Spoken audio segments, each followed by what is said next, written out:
You know, there's something really special about those trips where you just feel, well, genuinely welcomed. Oh, absolutely. Not just like another booking number. Exactly, like someone actually, sees you, Yeah. whether it's the place you're staying or even just getting around. It's that human touch, isn't it? Makes all the difference. Totally. And that feeling, that genuine welcome, that's actually what we're diving into today. We're going deep on Booking.com's 13th Annual Traveler Review Awards for 2025. Right. And the data behind this is just immense. It really is.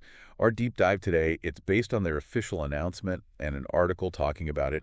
And they analyzed, get this, over 360 million verified customer reviews. Wow. 360 million. That's a lot of feedback. Isn't it? Just incredible scale. So our mission here is to unpack what all those reviews tell us about, well, the state of hospitality right now, globally. And maybe figure out who's really nailing it. Yeah, exactly. Who's making a difference? Where are these super welcoming spots? And, what does welcoming even mean to travelers today based on all this data? Okay. Sounds like a plan. Yeah. Where should we start? Maybe the big picture, the sheer number of awards. Good idea, because the scale this year, it's actually record-breaking. Okay. They recognize 1.71 million travel partners. That's across 212 countries and territories. 1.71 million. That's huge. And you said that's up from last year. Significantly up. It's a 16% increase compared to the 2024 awards. 16%. So more partners are hitting that high mark. That's got to be a good sign for travelers. Definitely feels like it. And it's interesting who got recognized. It wasn't just hotels or apartments. Right. Break that down. Well, accommodations were the biggest group, naturally over 1.7 million of them. But they also gave awards to 1,329 rental car companies and 124 taxi providers. Huh. So it really is expanding beyond just the place you sleep. It's the whole travel experience now. Seems like it. That feeling of welcome extending to how you, get from A to B. Makes sense. Okay, so which countries are leading the pack here? Is there a consistent winner? Oh, is there ever?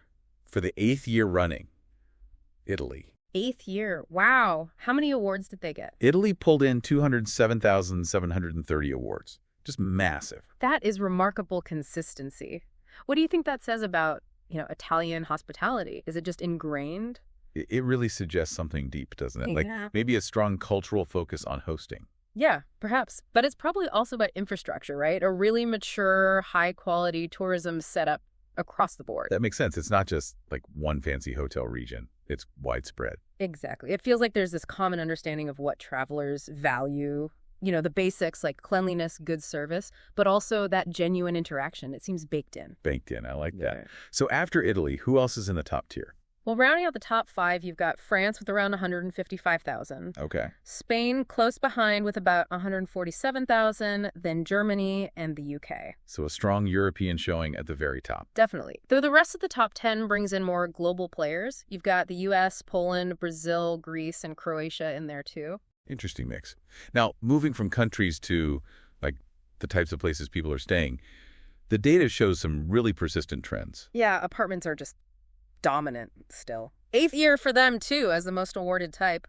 Over 847,000 awards went to apartments. Over 800,000. That's incredible. People really love that apartment experience. They do. And holiday homes are holding strong in second place, about 259,000 awards. And again, for the 3rd year now, they've actually received more awards than traditional hotels. Hotels came in third. Yep, with around 190,000 awards. So apartments and holiday homes are consistently outperforming hotels in terms of the sheer number of high-rated experiences. Why do you think that is? Is it just space and kitchens or something more? Well, space and amenities are definitely part of it, that home away from home feel. But I think it also taps into that desire for maybe a more local or independent experience. Could be. But what about the places seeing the biggest growth year over year? That tells a different story, maybe. Yeah, this is fascinating. The biggest jump in award share. Capsule hotels, up 35%. Capsule hotels. Really? Alongside what else? Followed by villas, up 25%, and cabins, up 21%. Okay, that's quite the mix. Capsule hotels and then villas and cabins. What's the connection there? It seems kind of counterintuitive, right? Villas and cabins fit that narrative of unique escapes, nature, privacy. We've seen that trend. Right. But the capsule hotel surge, I think it shows that welcoming or highly rated isn't just about space or luxury.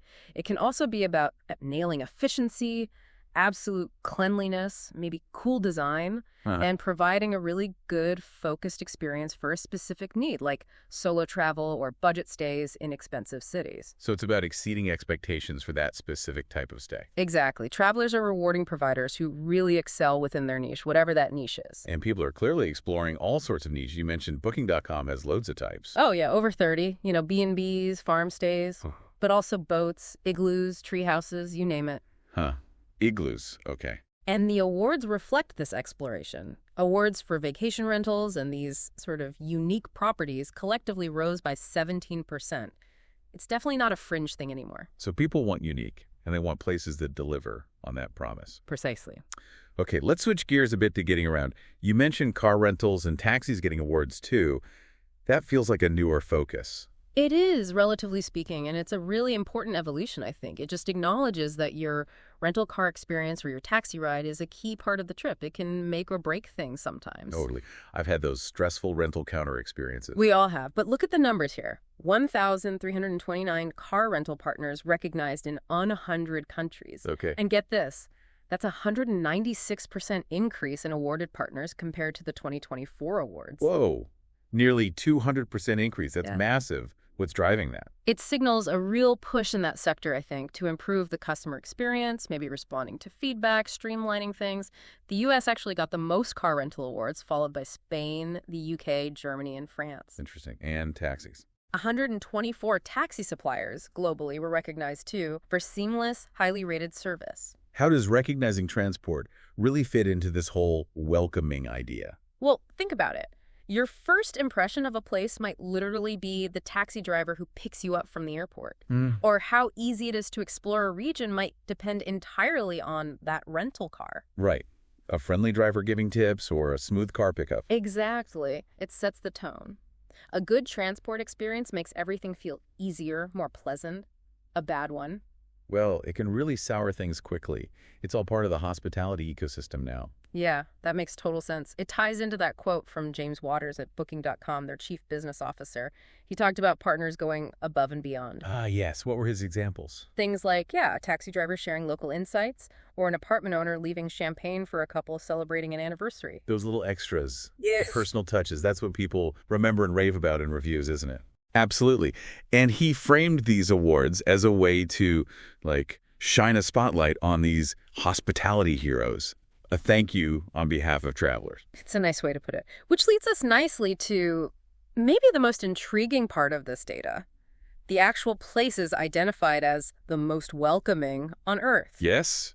This is always the fun part. How do they even figure that out from all the data? So it's not just about the total number of awards. They look at cities and regions that have an above-average share of their listed accommodations receiving an award. Okay, so a high concentration of winner. Right. And there's a minimum threshold, too, needed at least 200 winners in that location to be considered, to avoid tiny places skewing it. Plus, they curated a bit for geographic diversity. Got it. So it reflects a generally high standard across the board in that location. Pretty much. It suggests you're more likely to find great hospitality consistently there. Okay, let's hear them. The 10 most welcoming cities for 2025. All right, here we go. It's a wonderfully eclectic list. Sigiriya in Sri Lanka, known for ancient culture. Cazorla, Spain. Urubici, Brazil, sort of a jungle town vibe. Taupo, New Zealand. Wow, all over the map already. Totally. Then St. Augustine in the U.S., Orvieto, Italy, no surprising, Italy pop up. Manizales, Columbia Coffee Region, Quedlinburg, Germany, like a medieval hideaway. Koh Lanta, Thailand beaches, and Chester in the U.K. That is incredibly diverse, from ancient sites to beach towns to coffee farms. Yeah. What strikes you about that list? Just the sheer variety. You've got some fairly well-known names, but others like, Urubici or Quedlinburg might make people go, huh. Definitely makes you want to look them up. And what about the regions? Equally diverse. The 10 most welcoming regions for 2025 are Osijek Goranđa, Croatia, Kakheti, Georgia wine region, Madeira, Portugal, Misiones, Argentina, home to Iguazu Falls, Graubünden, Switzerland, South Australia, Breton, France, Baja California Sur, Mexico, Kinh Giang, Vietnam, and Drenthe in the Netherlands. Yeah, wow, spanning continents, climates, cultures. What could places as different as Kakheti, Georgia, and Baja California Sur possibly have in common when it comes to hospitality? That's the million-dollar question, isn't it? It's hard to pin down one single factor. Yeah.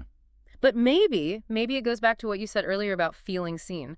Perhaps in many of these places, especially some of the less famous ones, the connection between hosts and visitors is just more authentic. Less industrialized tourism, maybe. More personal interaction. Could be.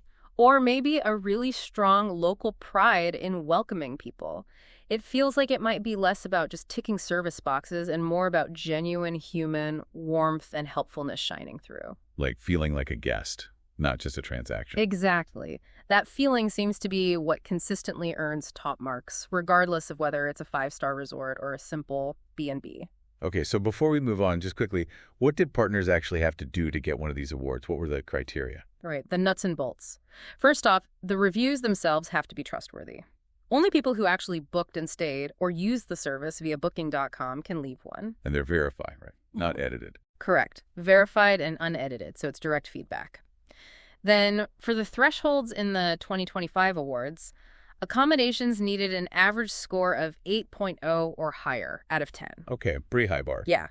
And based on at least 3 reviews received by November 30th, 2024. Got it. And transport. Car rentals also needed an 8.0 average or higher, but with more reviews, a minimum of 10 by October 31st. Right. And taxis were scored out of 5.